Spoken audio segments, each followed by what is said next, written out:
Let me introduce myself. I'm Rowena Mcclinton, and I teach at Southern Illinois University, Edwardsville, and I live approximately 10 miles north of the Cahokia Mounds, also called the Interpretive Center.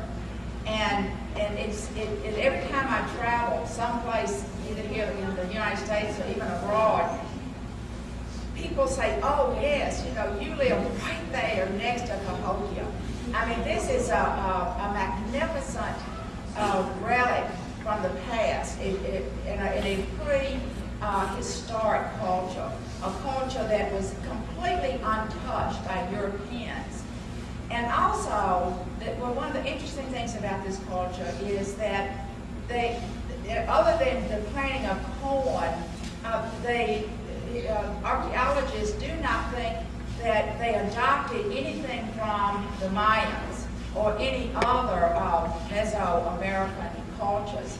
But this culture evolved as a woodland Mississippian culture that was bent on being sedentary, honoring their dead, going through rituals of burials, and also being a people who were very hierarchical, which is different from many of the eastern woodland tribes that really began to change their systems and political and social systems after 1600, and particularly, was after European contact. So this is a magnificent culture that we still know very little about it.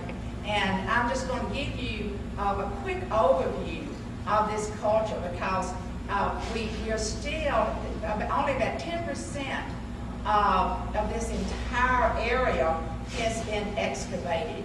And so you can see there's a lot more to be done.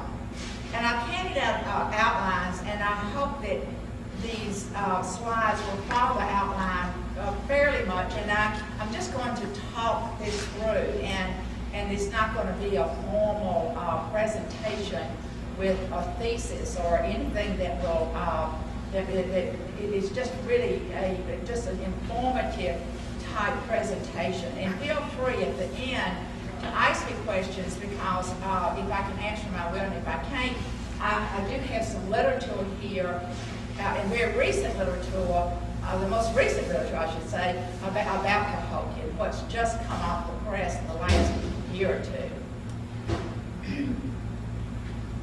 The original inhabitants of Cahokia are still a mystery. And the name Cahokia came from 17th century French settlers who encountered a tribe in the Illinois Confederacy. And the French called these people Cahokians. They were living with the French in a village south of this present-day Cahokia, in the village of Cahokia. And it wasn't until after World War II when the state and federal governments realized it was indeed a monument belonging to ancient peoples and should be preserved. It should be preserved because of these extensive artifacts. And in particular, it housed 120 mounds. And they realized if they didn't save it, and all these mounds would be mowed under and paved over with asphalt, which of course is a sign of progress, quote unquote, in our country, unfortunately. And saved from total destruction, the entire complex is now known as Cahokia Mounds Historical Interpretive Site, located in Collinsville, Illinois. And the site attracts a host of visitors every year. And when you visit there, you can walk through the grounds, walk through the interpretive center, you can walk all the way through the grounds, and you can climb up a monk's mound, which I will be showing you in just a few minutes too. But there's still many unanswered questions, of course, about Cahokia. For example, how did Cahokia evolve into a massive metropolitan center? what caused its decline, beginning about 1250, and I'm going to bring in some aspects of climate change that you heard this morning from Professor Riggs in his brilliant talk.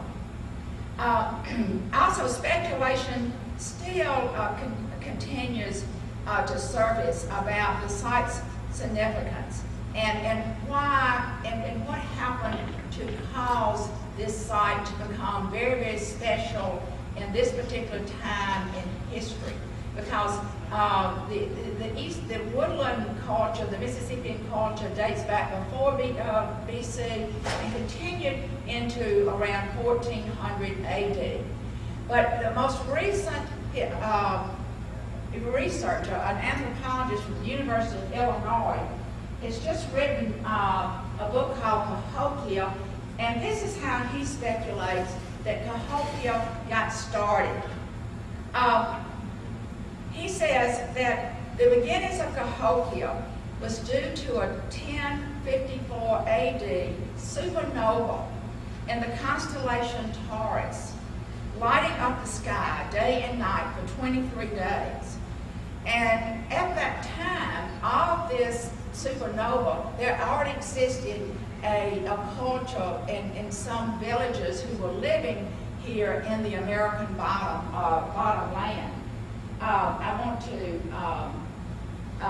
show you, this is the site of where Cahokia is today, right across the Mississippi River from St. Louis, but it's in the American bottom, which stretches about 70 miles, and you have the confluence of three major rivers, Mississippi, Missouri, and Illinois.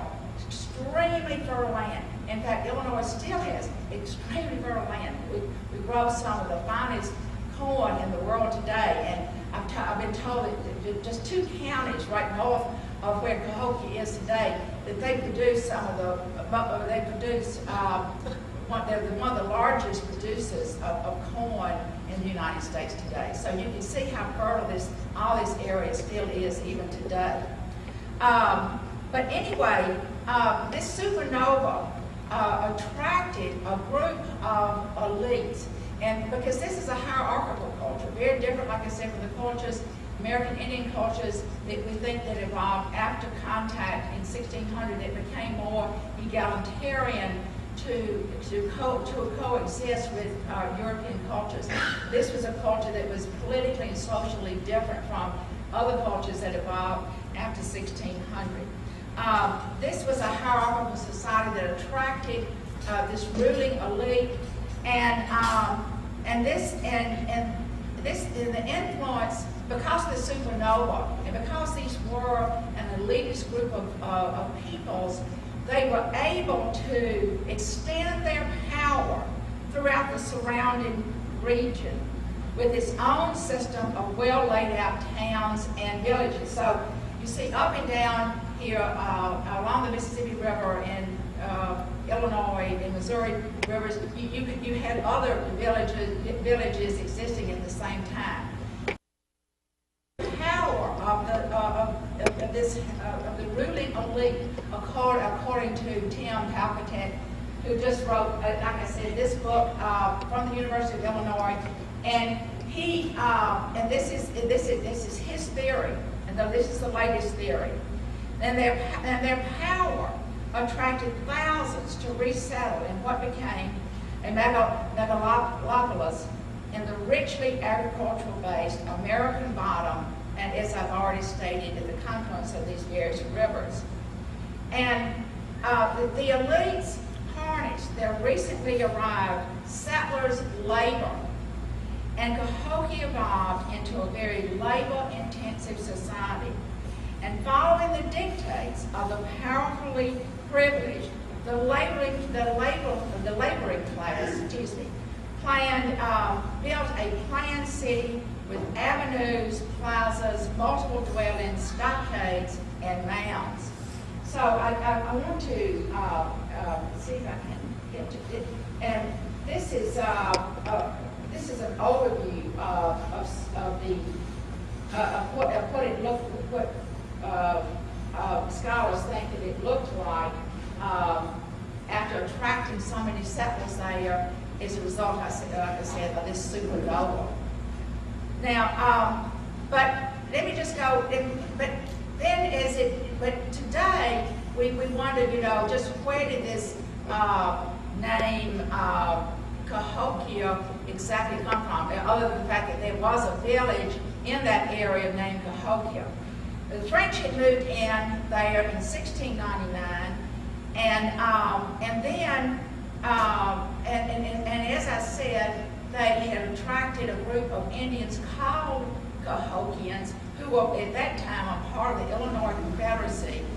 But the most well-known peoples who came in there in 1809 were another French group called Trappist monks, and they bought and settled what's now this area that we call Cahokia, the Cahokia Mound area, and they built on top of the mound, the Monk's Mound.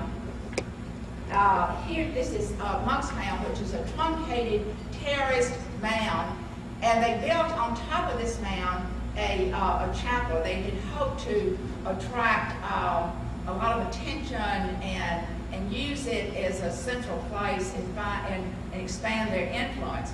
But by 1815, they abandoned the site due to malaria and other reasons. They were unsuccessful. But that's how Monk's Mound got its name. So we have all these European overlays that come in and really interplays with the original culture. But we don't know, obviously, the origins, as I've already stated, of the original culture. Now, these people were a highly stratified society, and they were a mound building culture. And I want to go back up and show you this first photograph here, because this middle person would have been the person who lived atop Monk's Mound.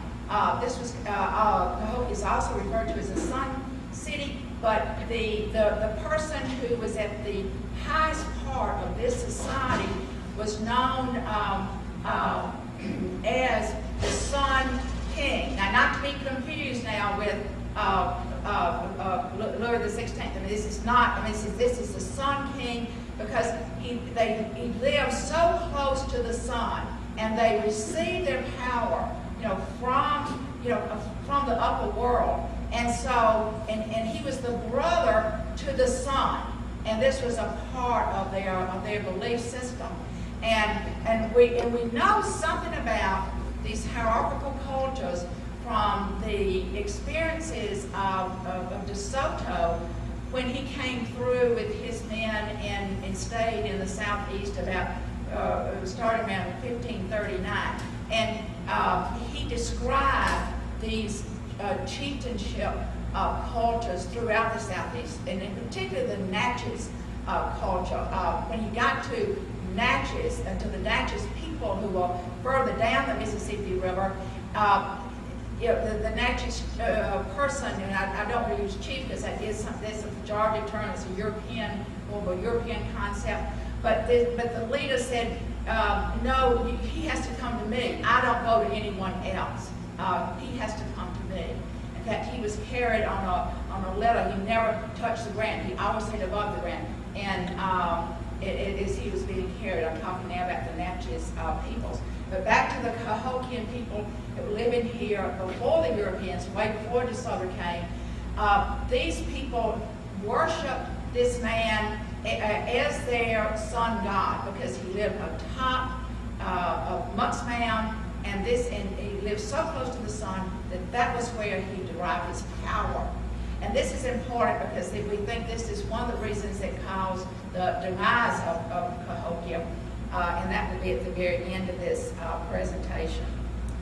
Okay, and then what was the spirituality of these people? And what is really, really fascinating is that in 1972, on the east side Cahokia, the Monk's Mound here, they found a tablet that represented the three spiritual worlds of Native peoples. This is called the Bird Tablet, and it's really a remarkable piece. And in fact, they have replicas in the museum shop today, and I keep this replica right next to me at night. I think of it as being extremely, very spiritual representation of how these ancient peoples carved out their lives and lived their lives. As you can tell here, there is a face of a man, but then you have a resemblance of a falcon, a bird, and then on the back side of the bird's tablet is it was a diamond rattlesnake, which is also, as you know, even today, very, very sacred to Native peoples. So, of course, the bird or the falcon represented the upper world, and like a winged warrior, and of course and that would also, the upper world represented, you know, what was steady and what was predictable, the sun. And then this world here in this the world where man existed was an imperfect world, but it was always in a struggle to balance perfection and chaos. And then the lower world was represented by the rattlesnake, and the diamond-shaped diamond-head rattlesnake is a world of uncertainty.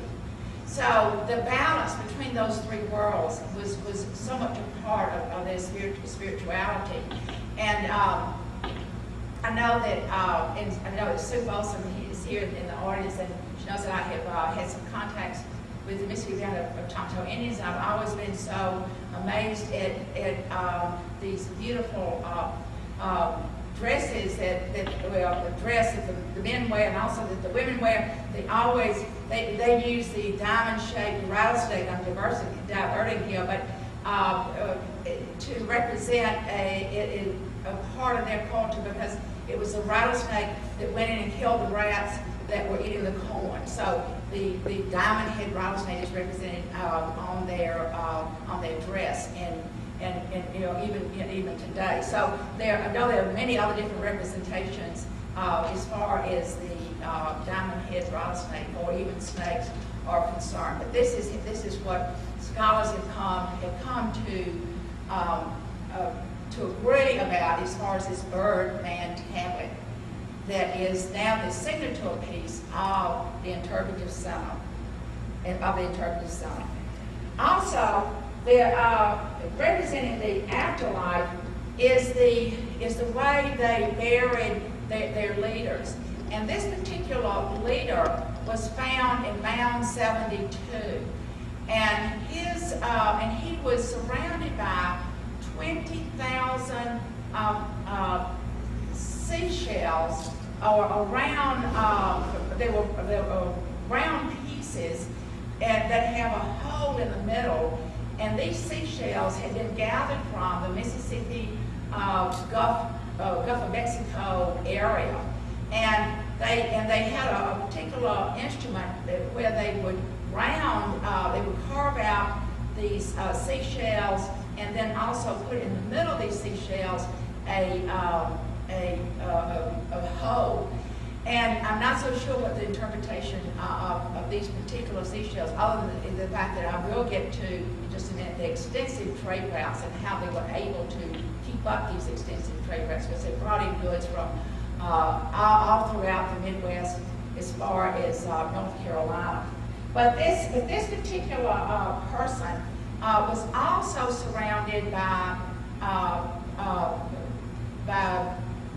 virgins who had been sacrificed. And so we know that some sacrifices did occur in this particular civilization, but we don't know why, and no one has the answers why. They have found evidence that there were quite a few people, women who had been, or young women who had been sacrificed that were also buried around him. Also, I think it's very interesting, and I'm not an archaeologist, but I do think it's very interesting how they have been able at Cahokia to replicate the dress. And of course, they used the different fibers that they found in the area, for the dyes and for the weaving and for dressing. But apparently, the number of fires that were kept up in this village over a period of say 200 or 300 years, that the carbon results have allowed them to go back and find out exactly what fibers were used, and even the vegetation that was used in dyeing these different fibers.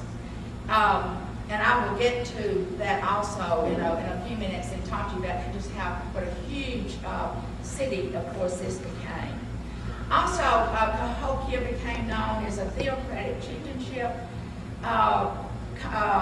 and the person at the top was called the Great Sun. And as I have already said, he lived atop the Moss Mound.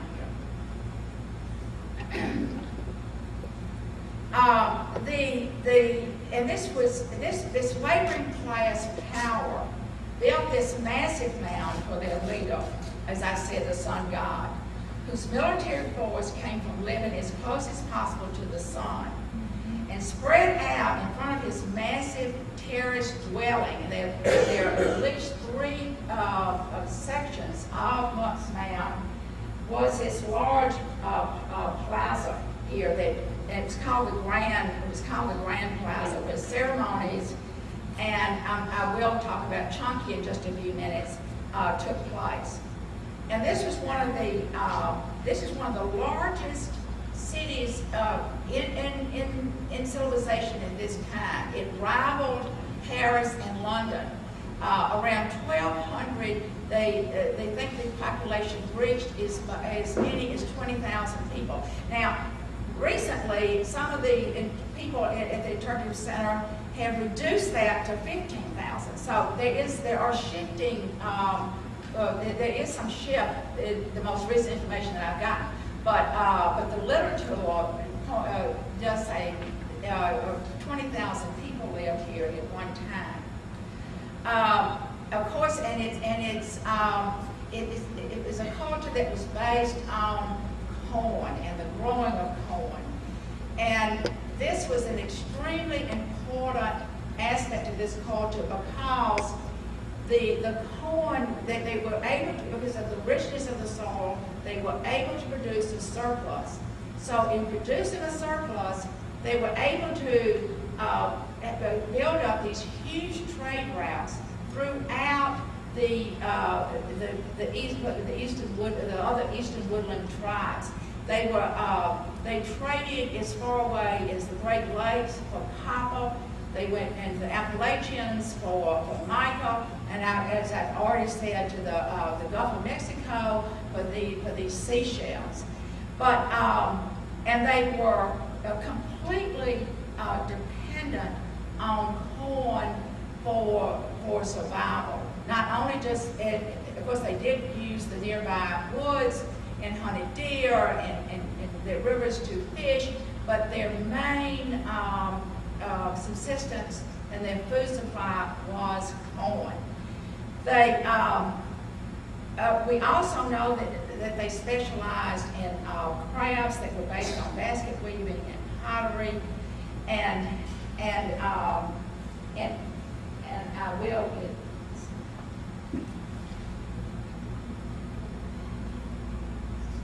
I'll get back to that in just a second. I do want to just reiterate how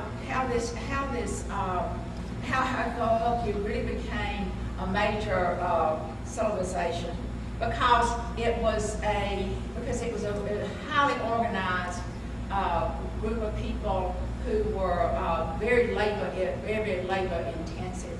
And I wanted to show you, if you go there to the site today, you'll see in the museum this magnificent village that's been put together, and you'll see how prairie grass was used for the roofs of the houses, and you'll just be right there with experiencing the people who replicate, of course.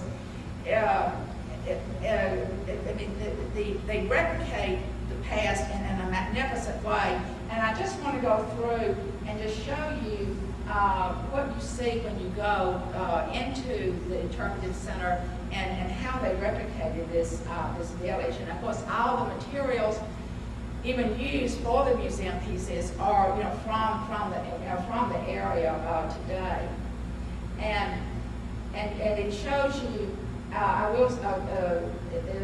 They did have even a sweat lodge, and where they, of course, were used from time to time. They also had minstrel huts, and these are all a part of the museum. And talking about and the pottery and basket weaving, and then you can see how they use the round boats to fish, and then you see how they use the weirs also to catch fish. Now, I want to say something about the corn. Being their major crop, and then used as a surplus and used as money.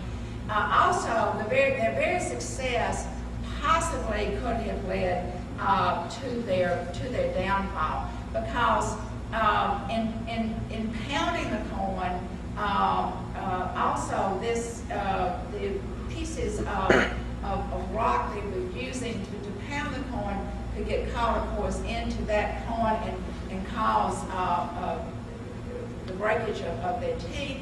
And of course, depending on one supply, a major supply of their diet being corn, that also led to malnutrition and possibly to diseases.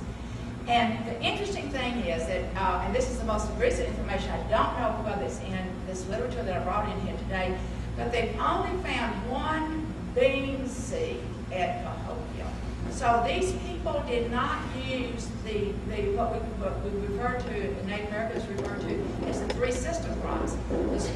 They did plant squash, and of course they used the Jerusalem artichokes or the tubers. That was a part of all Native peoples in the Southeast and even in the Midwest. And they used, of course, various berries and nuts. But they did use beans that would have restored the nutrition to the soil. And because, as you know, corn takes out the nutrition, and then the beans restore it, and they have this perfect balance between squash, beans, and corn, a perfect diet. Also, that diet would have reduced the decaying of teeth.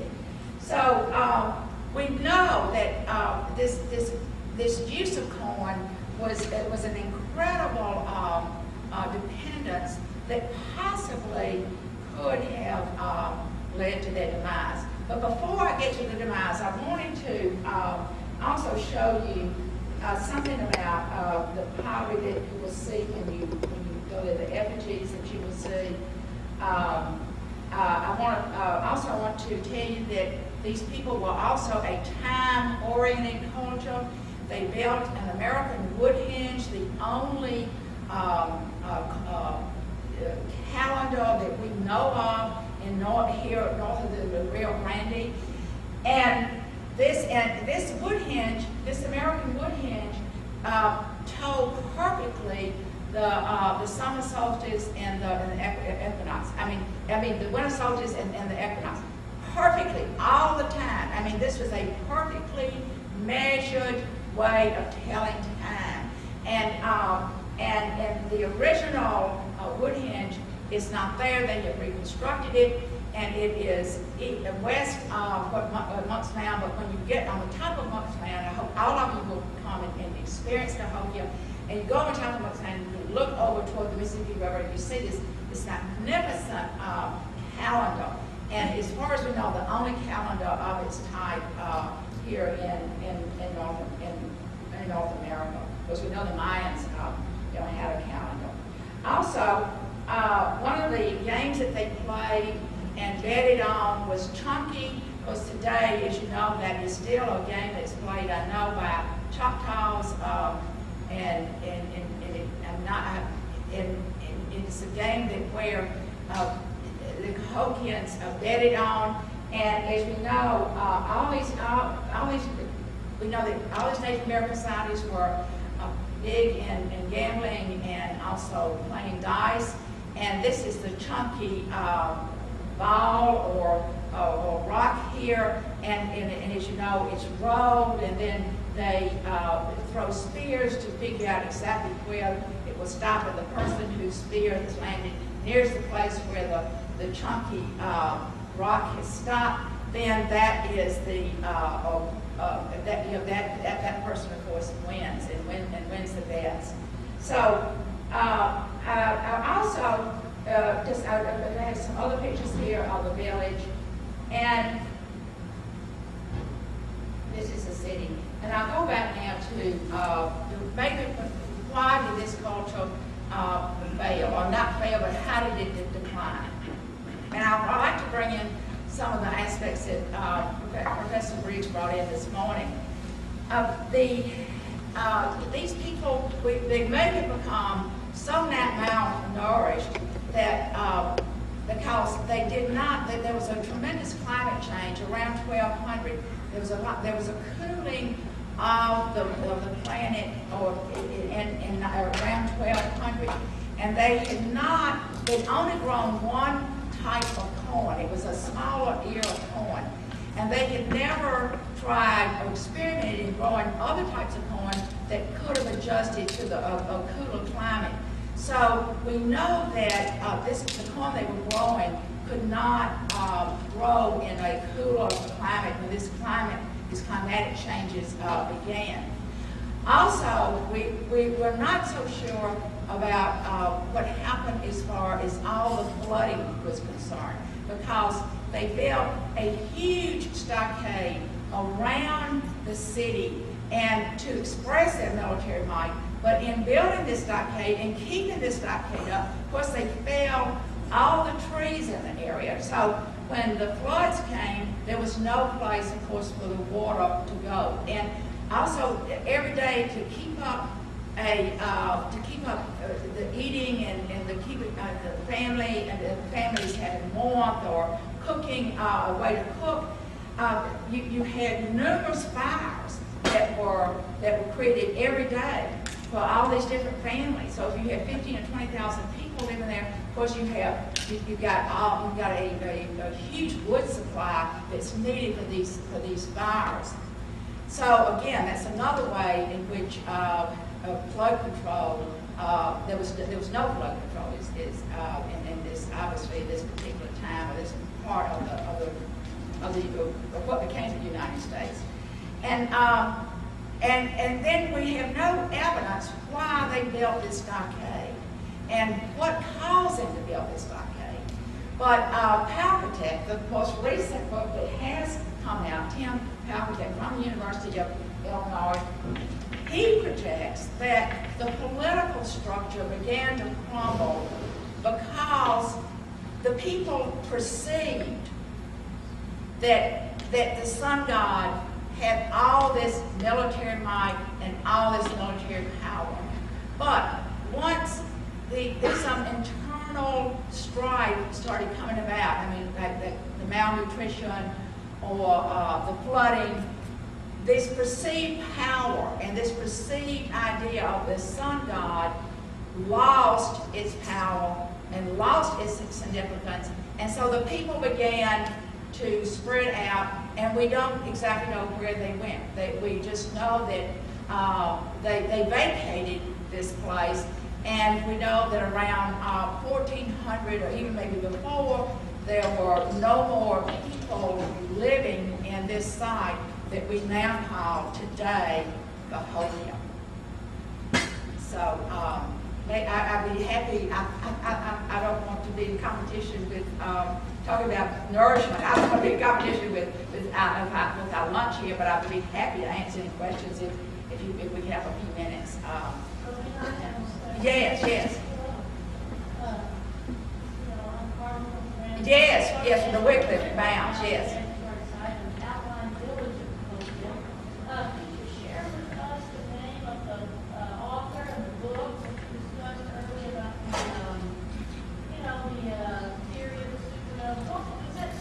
Yeah, this was Timothy Palpitat, and it was published by Penguin Press, 2009, I believe. Palpitat, I believe it's Palpitat. It's P-A-U-K-E-T-A-T. And you're welcome to come up here and look at any of this literature. Thank you. And then also there's another book here by the Interpretive Center's director who's done a magnificent job. Bill Isminger, he's literally held this center, this interpretive center together, even in these crucial economic times. And they've had to compromise on the number of days and hours that it's open. But Bill Isminger's book came out just a few months ago, and it's also very good. And then I have what they sell also in the museum shop, which just gives an overview for assisting students of mine who go with me twice a year. Every semester I take students into Cahokia, to the interpretive site, and we go to the museum, and we climb up Moss Mountain, and it's just an exhilarating experience. I never get tired of going there or of feeling that part of history that was so vibrant and so alive. Yes. The presence of all the seashells at the holes, possibly were used for jewelry or. Yeah, they could have been, and I'm not sure. I don't know why they had 20,000 of these with this particular person that they found in Mound 72. Was it the presence of gold or silver? I don't think that. I don't know if any. I haven't ever. I know they've used copper for jewelry. But I don't know anything about gold and silver. And there's no indication that, and I think I'm going to repeat this, that there was any connection with this culture and Mesoamerica. Other than the fact that corn started to be grown, of course, at about 5000 BC, and it spread, throughout what we know is the terminus of the United States. But there's no, I have not run across anything about gold and silver. There's nothing about gold and silver that I know of in the interpretive center. The other question is that was there any signs of any animal domestication of animals? Well, Native Americans did not use animals as beast of burden. So, but I'm not sure about if. I think in one of these slides, that's a very good question. I believe there may be a dog, but I'm not positive about that.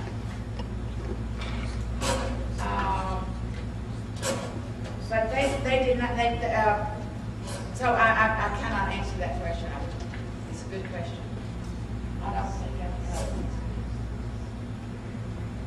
If anybody else knows, this is a deer here that's being slain, of course. You showed a dog on some slides. That there was here's a dog, yes, okay, yes, here's a dog, yes. There was, thank you, yes, okay. Yes. Yes. What you presented here, this really appears from what I studied, that it's got a lot of aspects. Mounds, the way the grass and everything. Did any of the research indicate that there was an aspect There's no connection. What scholars, and I'm not really a scholar on Cahokia. I mean, I'm really just, just take these students there on these field trips. So, but there is no indication that they adopted anything from any culture below the Rio Grande. Okay. There is and all the literature indicates that there is absolutely nothing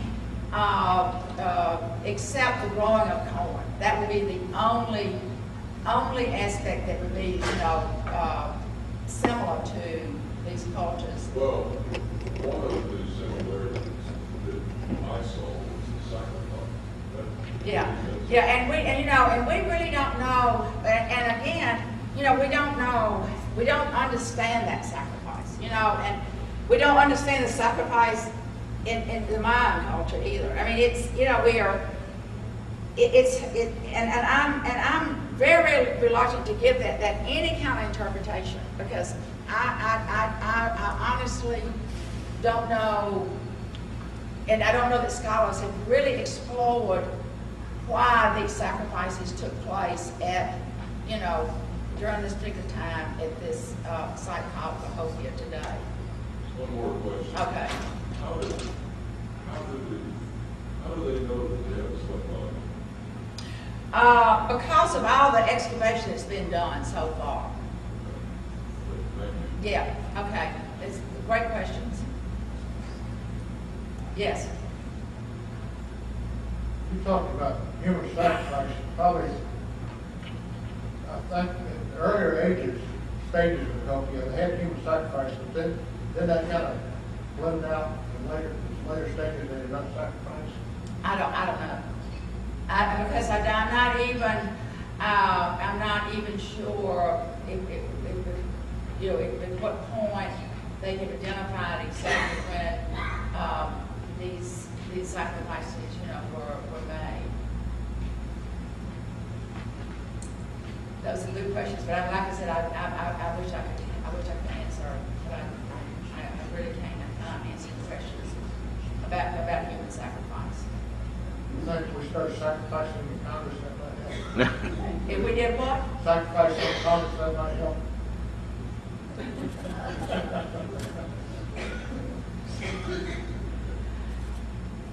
Not gonna happen. Well, I don't know the connection.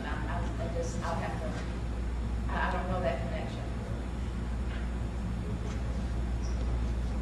Yeah, I think it's very hard to interpret exactly how other people were living and how they perceived that living at that particular time, because it may have been some reason, to bring about some kind of balance, in their society for whatever the reasons. I don't, I honestly don't know. I know that keeping balance and harmony was so important, and how that all figures in, and how that would be interpreted with human sacrifice, I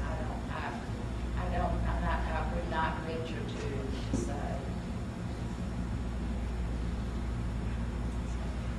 Are there any other questions? Well, I want to thank everybody so much.